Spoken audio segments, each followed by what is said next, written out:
chair up. First chair for you. Barry, you join us? Good man. Well, good afternoon, everybody. A warm welcome to the Groucho Club for what's going to be a very exciting tournament over the next few weeks. Before we go ahead, certainly you know two of the names without being disrespectful to our sponsor for the Betfair World Snooker Championships. On the far right, Barry Orr is the head of PR for Betfair. Next to him, a young man we haven't seen much of lately, but it's nice to see him with a cue in his hand again, Ronnie O'Sullivan. And of course, on my left, the world number one, Mark Selby. My name is Barry Hearn, I'm the chairman of World Snooker, and it's a real pleasure to welcome you all here today. We've got, and we know, a fantastic tournament to play in. It's always been a fantastic tournament. There's something about the Crucible that just brings out moments of huge drama. But we've got a few extra targets we're aiming for this year. Firstly, we've already hit the first one, which was we've taken over £1 million on the box office. There's about 200 or 300 tickets left for the entire 15 days of this event, which is a demand we've never experienced before. Snooker is in a good place at the moment. There's lots and lots of tournaments to play for, lots of prize money, and it's very competitive amongst the top players. We've had 10 individually different winners of the 10 ranking events this year, so Betfair are going to make an absolute fortune trying to match all these matches. There's going to be a considerable amount of activity, I'm sure, on the Betfair site because the games are very, very competitive. No excuse, you'll talk to Ronnie in a minute, but obviously Ronnie's added another dimension as well. His return is something that we all welcome. Ronnie's a great, great player, an enigma of a person because on his day he's capable of doing the most amazing things. And Mark Selby, for one, hopes he doesn't do it at the Crucible. But, you know, he's going to be giving it 110%. Mark's had a fantastic season already. Well, he's just an invoicing operation, really, Mark, aren't you? You just keep sending the bills in, they keep getting paid, and everyone's very happy. The other real key issue that we're trying for this year, last year we hit a global audience of 285 million viewers. And this year we're keeping our fingers crossed with a few new contracts out there that we will go past the 300 million, establishing the Betfair World Snooker Championships as one of the world's leading sporting events. The syndication, as we know, is handled by IMG, who've done a great job for us. But mainly we should thank our host broadcaster, the BBC. In these difficult economic times, the fact that the BBC have stayed so loyal to snooker on a free-to-air platform and also gone further and signed for another 3 years is a great vote of confidence in what we're all trying to do for the sport of snooker. We've got 6 debutants this year, and you can imagine some of the qualifying was unbelievable last night. For those of you who are Matthew Selt fans, to watch him be 9-4 up against Ken Doherty, and then it went to 9-all, and Selby fell over the line 10-9. You can imagine what was going through his mind, and also you have to say what a fantastic battler Ken Doherty is. There were some amazing games, and the 6 guys that have made it, we know, are going to taste something very special in their sporting career when they walk through onto the Crucible stage. I can't begin to tell you how much I'm personally looking forward to this. I think snooker is really going through a renaissance that we haven't experienced for the last 20 years. The global expansion is going entirely to plan. And of course we have had the pleasure of looking the players in the face and saying, well, when we said we'd take this job on, the prize money was 3.5 million. This year, season coming up, it will be over £8 million in the recession market.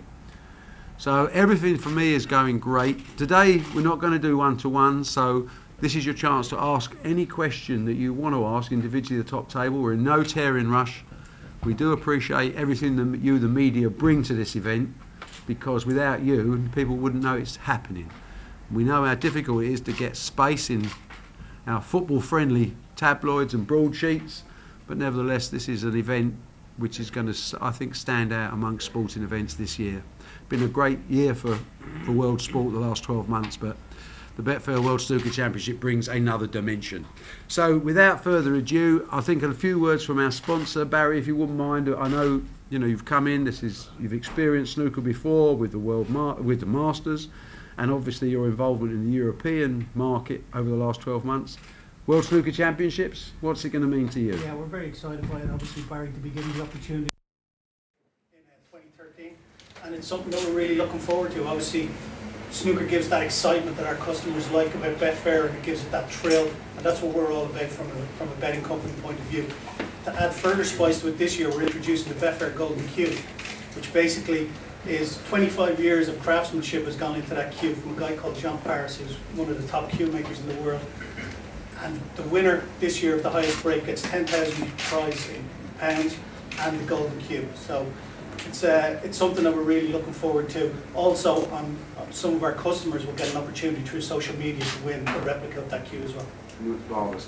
I mean, obviously, you know, this is your event now, so where the players are there, the feeling amongst snooker players at the moment, we understand the value of sponsorship, obviously, and we welcome you in, and I'm sure you're going to do a tremendous amount of business. I mean, the global interest in this game should have your markets ticking nicely. Yeah, we've been supporting snooker for a while now through you guys, and it's just further commitment to the game of snooker by us.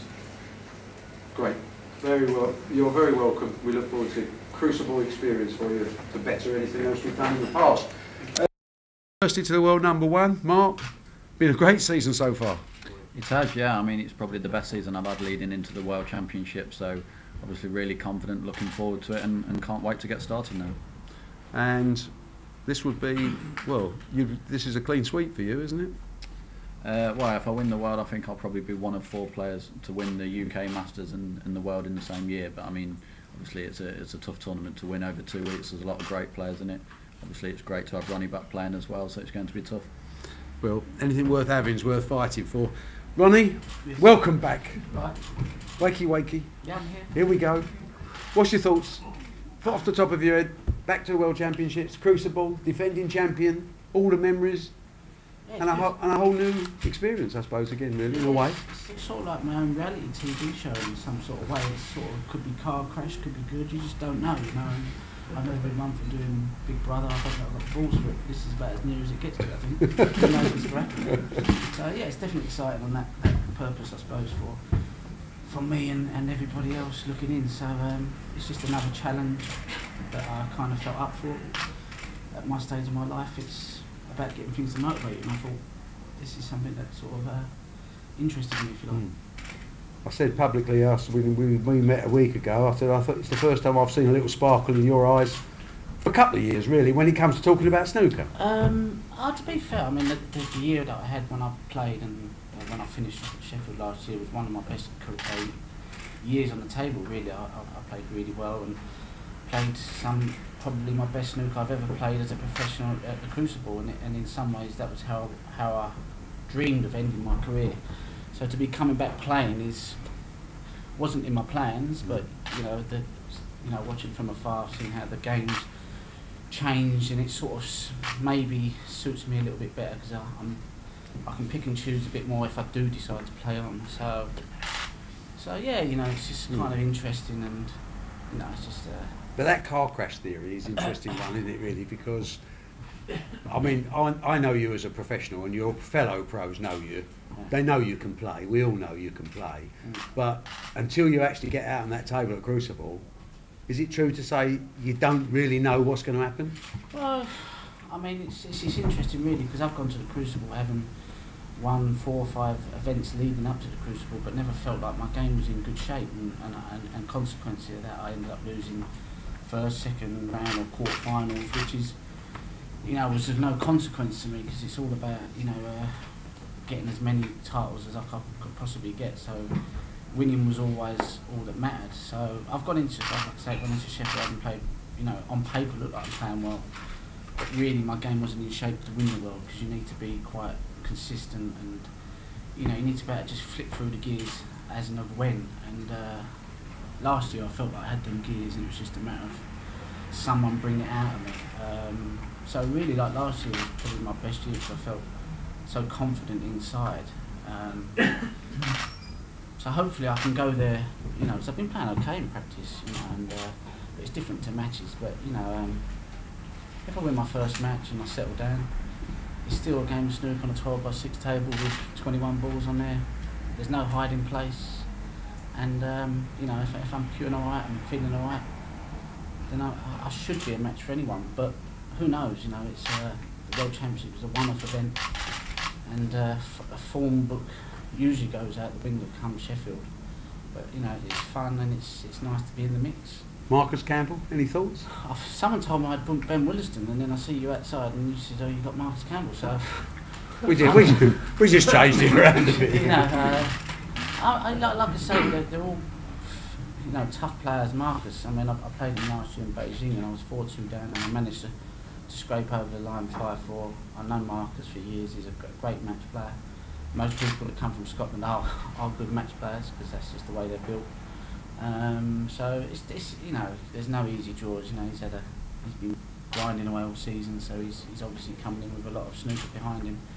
And so listen, you know, I'm just happy to be in the draw. I'm in a tournament I didn't even expect to be playing in. So it's all a bit of a you know, just going along with the ride. It's an adventure. Yeah, it's an adventure. An adventure. And Matthew Selk for you? Yeah, I mean, Matthew's obviously a great player. Been on the tour for a few years now. Obviously done brilliant to qualify. So it's going to be a tough game, but at the same time, it's his first time there. So it depends how he adapts. I mean, there's players out there that seem to thrive on it or go the other way and seem to collapse. So hopefully, in my eyes, he doesn't thrive as good as I want him to. But it will be a tough game. I got a tweet from him this morning to say, the sun is shining, it's a lovely day. I wonder if I'd have felt that way if it had been 10-9 to Doherty. So obviously he's going to have a certain relief in his mind that he's made it to the Crucible. He is a debutant, as you say, his first visit, so he's got his 12,000 quid in his back pocket guarantee for losing the first round, but he'll obviously have ideas of toppling you, because that's what sportsmen do. They fancy the job, don't they? Yeah, I'm sure he would, and obviously I know Matt really well, and he's a good lad, and obviously he does fancy the job in every tournament he plays, so I'm sure going there will be no different. He wouldn't want to just go there and go out in the first round. Obviously, once he steps out there and gets a hunger for it, he'd want to be in the tournament as long as possible. So obviously he'll be trying his hardest, and like I say, it'll be a tough game. Well, guys, it's £250,000 to the winner. It's going up to £300,000 next year, and hopefully it's considerably more than that in the years to come. You know, we've made a point of saying that these players should be well rewarded. I think they've deserved it. They justified it with the ratings, the TV ratings, and the sponsorship they've drawn in around the world. As we say, snooker's a happy place to be in. It's rewarded. It's not a sport that mediocrity is rewarded. And as you know, first round losers get nothing. Similar to the golf module, if you like, they didn't make the cut. But those that do go on to win and entertain should be royally rewarded. And we think we're on the way to rewarding them properly. We're not the finished article. And we certainly need players like these two players here today to prove to people around the world that snooker can be compelling TV sport. So enough from me, guys. It's over to you, and you have the four of us to ask whatever questions you wish. Ronnie, you said just there you needed last year just something just to help you bring it out and sort of maybe channel your form. You obviously had Dr. Steve Peters working with you last year, and you paid tribute to him. Is he working with you again? Is he going to be there at the Crucible? Yeah, he's a friend of mine, and we're you know, since I decided to come back to playing snooker, kind of, yeah, I see Steve quite a bit. So is he going to be there at the Crucible with you like he was No, last year? listen, we're more friends now. You know, it's got, you know, there's nothing really I can be told now. You know, once I suck some knowledge up, I've sucked it up. There's no more. You know, I just need to put into practice what I've kind of learned in that year that I had last year playing. So, but we're just friends, and he's there to support me, and just knowing to have someone like that in my corner is nice if need be. But I think I'm okay. Would it be the biggest success at the World Championship if you were to win it, given the fact you've been out and maybe not had the competitive matches? Someone else asked me that question the other day, and in some ways I suppose it'd be like a bit of a fairy tale dream, but in some ways I suppose last year was my greatest performance because I'd obviously had a good season, and I was expected by pretty much everyone that I was going to win the tournament before it started. So to actually win a tournament that you're fancied to win before it started and go on and win it, to me that is the ultimate achievement, doing it under the most extreme pressure, I suppose. Because anything other than a win would have been seen as a failure in most people's eyes. So for me that probably, for them reasons, is probably one of my best achievements. But this year, obviously, you know, it's a different ball game. You know, I've come in here with no matches under my belt. You know, so I don't know. You know, it's just it'd just be nice to be out there playing, I suppose. But you said yourself, haven't you, that you feel you don't have anything to prove, which you don't with all the titles you want, so is the pressure off you a little bit? You can go and enjoy it? I suppose I don't have anything to prove to the general public, because obviously you haven't won 4 UKs, 4 Worlds, 4 Masters. Is it Masters? I can't remember. But like, you know, like we call that big events. I think I've managed to win 60, 70 other tournaments, 30 odd major events, ranking events. So I suppose in that terms, if you look at it statistically, I've done pretty well, but from my own perspective, then I feel like I've still sort of underachieved. So I'd like to win another world title in my 40s. That's a goal I've set myself. I've not set my goal to kind of win this year's world title, because that would be pretty bit of a silly sort of goal to set yourself, you know. But I've set myself a goal that I'd like to be a world champion when I'm 40. So it gives me a bit of leeway. You know, when I see Steve Pease, I said I still think I've got 2 or 3 world titles in me, potentially. So I got one last year. So I have another 5 years. It'd be nice to win another 1 or 2. And I feel like I'm as fit, as strong as ever.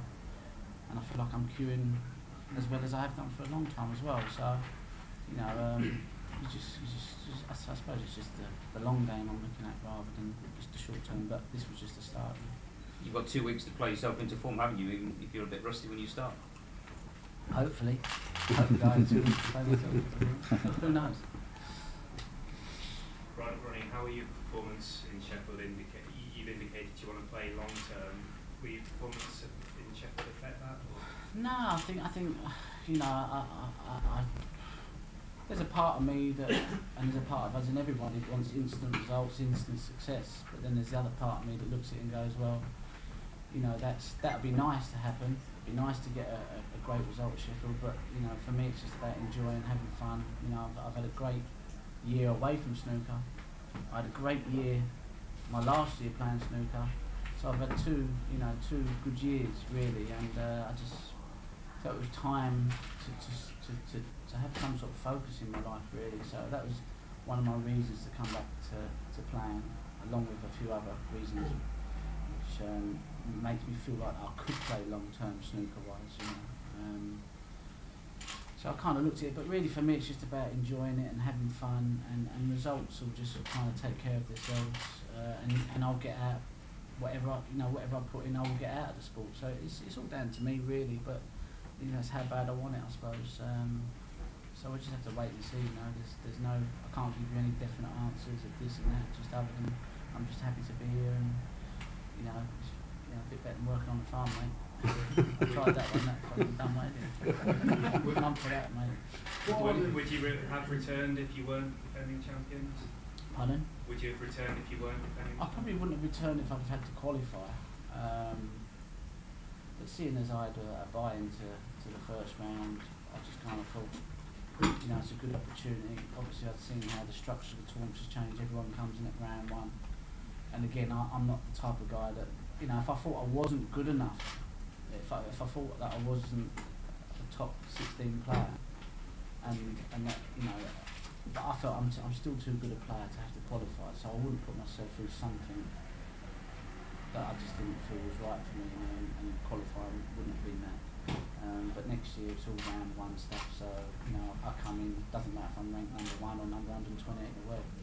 Like I said, it's still 12x6 table, and it's, you know, it's whoever plays better on the day. So it gives me much more flexibility and opportunity to live my life and dabble with a bit of snooker. So yeah. And if you were to come back after a year out and win, what would it say about the rest of the field? Nah, I mean, listen, you know, you've got some fantastic players. You know, like I say, you know, it's anything's possible. But you know, the players that are there at the top of the game because they're the best in the world at what they do. If there was anyone better out there, they'd be top of the game. So you know I know sometimes you watch snooker and you think, oh, you know, we missed this and we missed that. But when you're out there competing against some of these guys, I think a lot of the stuff that you don't see is the stuff that makes it hard to get over some of these guys, because you know it's not about, you know, potting balls off the lampshade. Sometimes there's another side to the game which is probably not appreciated. But trust me, once you've been out there playing certain players, you know, over. I mean, I played Graham Dott in a 3-day semi-final. I come off thinking, God, that was just hard work, you know, because he made life tough for me, and you know, you just got to find a way of beating a lot of these guys. So you know, it's you know, you just never know what's going to happen on a day, or like I say, over 17 days. You just have to wait and see how it pans all that. Ollie, you said you needed a focus in your life, and you came up with a few other reasons. Yeah. What are they, please? For one, was obviously running was a massive part of my life, and I just found that I got that lazy and just having nothing to do, that I just, in the end, I had too much time to even go and run in the end, so I started to put weight on, and I was like, and I kind of realised that snooker gave me, an opportunity to do some of the stuff, like meet some good people, to travel, and that's kind of what I missed, was missing the routine of, the reason why I ran was just to keep me fit, and I'm not young anymore, I'm 37, so a lot of the youngsters who were coming through, I thought I need to kind of balance the books up here, so I kept fit, which kind of, in my own mind, gave me a chance of a bit more staying power and just feel good about yourself, and when you're presenting yourself in front of lots of people, you don't want to go out there looking fat, overweight, and look like, you need to go on some detox. So a lot of that stuff that I'd done was just to kind of, was just driving me on, and I didn't realise until I stopped playing that they were the things that motivated me, and so I've kind of had to come back to snooker because it was kind of to kind of get all the other things that I enjoyed in my life. So you must be the first person ever to say snooker makes you lose weight. Well, it's not a game normally associated with that. Yeah, I know, you're probably right, because in a way it sort of gave me the motivation to want to kind of become the complete article. It was like, you look at a lot of sportsmen, once they finish their sport, I mean, Naz in particular, he kind of, you just put on lots of weight, and you just become, you lose that bit of focus. So until I find something else in my life to replace snooker, then obviously I think I still need to play snooker, but how long that for, I don't know. I've said to Barry, I said I'll give you 5 years, but it could be 2, it could be 3, it could be, I don't know, mate, I'm just, we took the 5, we shook hands on the 5, no. I didn't sign a contract. Didn't sign another contract, no. Do you want me asking how much weight you put on? I lost a stone in the last 2 months. Since I decided to come back and play, I've probably lost a stone because I just started training, running properly. Will you be running in Sheffield? Have you got your shoes? Probably, yeah. Listen, that's what I'm saying. That's part of my routine, my gym and my running, and that's all part of my routine. The snooker just is something that just takes care of itself. I don't have to worry about that. It's just all the other things that I kind of missed out, that I miss doing. Well, without the sort of the match practice, obviously you haven't had the competitive match practice this year. Have you had like a strategy for sort of getting yourself ready for this? And Pot as many balls as you can. How's it gone? Practice. I've never gone into matches with strategies. I mean, start talking to me about strategies, mate. You've lost me. All I know is that I just go out. I've got a cue. Give me a bit of chalk, and I just play from instinct. I play from my gut feeling, and I go and I play with momentum, and I play to make something happen. I'm an aggressive player, and my strategy is to let the opponent worry about me, because I know that when I hit a rhythm, I hit form, I sense that I'm having some sort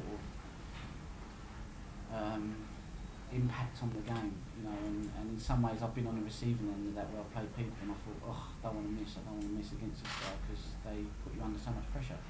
So I try to my strategy, if you like, is just to play the game to as high an intensity, to a higher standard as I can, which in turn hopefully makes the opponent think. But I mean also in the practice, because you tend not to play other top players, do you, in your practice? You tend not to play like other top 6, top 8 players. I'm not against playing them, it's just that I'm not one for, some days I get up and, if I arrange a game on a Monday to play someone on a Tuesday, get up Tuesday, I might not want to play, so I don't like to arrange, I just like to go, and if I feel like playing and someone's there, I'll play. But I'm not a big practicer, I'm not a big, if you give me a time to do this and do that, I think, I don't want to do it. I just like to go how I feel at that given moment. So it's not that I don't like playing with other players, it's just that I don't like making a commitment and thinking, I've got to be there tomorrow or the next day. I just like to go each day as it comes. I've always done that, and that's how I've lived my life, and that's probably how I'd always live my life. But it might come across as that I'm, whatever way, that I'm scared of practicing it. That's certainly not the case. I've always been a great, if I'm up for it, I'll play anybody. One follow-up from it. You sort of played a little bit of practice against Peter Ebdon. Still, that's the kind of guy you sort of shot. No, it was just coincidence. I was in Sheffield. I like Sheffield, so I've been down there for the last 2 or 3 weeks, and Peter was the only decent player for me to play, so I had no choice. It's not really horrible, because I love Peter, and I can handle him better now since I've been working with Steve Peters. I wish I'd have seen him 20 years ago. I'd be able to deal with him easy. Is Jimmy White going to be in your corner? I don't have no one in my corner, mate. The only person that'd be in my corner would be Damien Hirst. End of. Because he loves me and I love him and we're just best mates and everybody else will just fit around whatever we do. And that's it. That's why I'm coming back to snooker, because I miss seeing Damien, I miss seeing Sylvia, I miss seeing all of my little friends that kind of used to come on. They used to love getting away to snooker tournaments. And the minute I said I'm not playing, I knew that I was going to miss out on them little trips that I had with my friends. So I don't want no one in my corner. You know, I'm just happy just to go there. I know what I've got to do. I know where I've got to be. I know it's 10 o'clock Saturday morning. I'll be there. And if Damien's not there, then I'll be on my own. But I'm alright. I'm 37 years of age. I'm sweet, mate. You know, nothing scares me. It's all good. Ronnie, do you watch any snooker? Oh, right. Do you normally watch it? I previous did. years. I must admit, once I first finished, once I pulled out the tournament, I did watch, you know, a couple of events. And then I just thought, I've sat here all day watching snooker. You know what I mean? And it's like, I've retired, man. You know what I mean? You don't start watching something like that, you know, when you're kind of out of it. So then I just kind of got on with my life, and I was just out and about. And I didn't really watch anything after the UK, to be honest with you. Obviously I watched matches if I was in, but you know, it got to the point where once you're out of it, you quickly become out of it, you know. It leaves your life, you don't sort of talk about it, you don't watch it, and so that's quite refreshing, because I thought at some point I might be just sitting there watching snooker like until I'm about 80, you know, sitting in my armchair. But you don't. Once you're out of something, you just find new interests. Have you, I know it's hypothetical because you are in a tournament, but have you thought about what you would have been doing if you hadn't come back to the snooker club? I don't know. I mean, what do you mean? What you would have been doing during this World Championship if you hadn't? I thought about that, and I still think about that, because if you know, if it arises again, then I'd probably like to do some sort of media work at the World Championships. I missed the circuit. I really did miss getting away from home. So if you know, if it arose again that, you know, I didn't want to compete, then I'd probably speak to Graham Fry, speak to Barry, or speak to BBC and say, look, are you willing to have me on your panel? Again, just to get me away from home. I can go and run with Rob Walker every morning, do a bit of media, have a laugh, have a chat, see the lads, sweating it out, having a good time. You know, I miss getting away from home, and I miss the snooker circuit. I miss the people. They were like a family to me. So in many ways, it's sort of, like I said, you don't realise how much of a big part of your life it is until it's kind of taken away from you. And in some ways, I'm much more appreciative of it. That, you know, that coming back and however long it lasts, you know, it's important to enjoy it, because. So will you be different? Do you think you'll have a different attitude towards it now? Then, you kind of, because you don't know what you've got till it's gone. No. I mean, because at first I thought coming back. You know, you didn't come back, it was sort of like, you know, I've tasted not having snooker in my life, so coming back now I should have this perspective of like, you know, it's just a game and have fun, but that lasts for a couple of weeks, and all of a sudden you start to get into the game, and then you start to start, you know, training at a higher level, and then that becomes a perfectionism thing in itself. And as a top athlete, or whatever you do, you kind of, to strive to get to the top, it is about very small fractions. So that's the part that I've become better at managing, if you like, over the last 2 years, having worked with Steve and that. And yes, I'm going to be jittery. I'm going to have this part of me that wants to kind of panic and think that, you know, but I'm a lot better at managing them emotions. So I won't be going there, it's happy to be here. That's just not in my nature. But how I manage that is something that I can do. And I think I managed it at last year's World Championships and all last season. So I think I'm much more of an all-round, you know, much better temperament, if you like, and I'm able to give it my best when I'm out there and leave nothing left on the table, if you like. You know, yeah. How much practicing have you been doing every day, and have you made any maximums in practice yet? I don't make maximums in practice. I won't pot the black because they're a waste of time. I get more of a buzz out of not doing it. But obviously I've had to put in more practice than I'd usually do, because obviously I've had to try and replicate some sort of hours, you know, time and, you know, just time playing. Whereas usually when I'm playing at tournaments, like last year, I might play for an hour and a half maximum. Because the tournament was just keeping me going. obviously I haven't had that benefit of playing matches, so I've had to play for like maybe 4, some days 5 hours, and that's been hard because I lose concentration maybe after a couple of hours. So I've had to try and realise that and kind of quickly get back into concentrating, if you like, because that's all I've got to go by. You know, I haven't had the opportunity of playing a hard, tough match or a hard, tough tournament. So I'm just trying my best to replicate what I envisage to be ahead of me come Sheffield, if you like.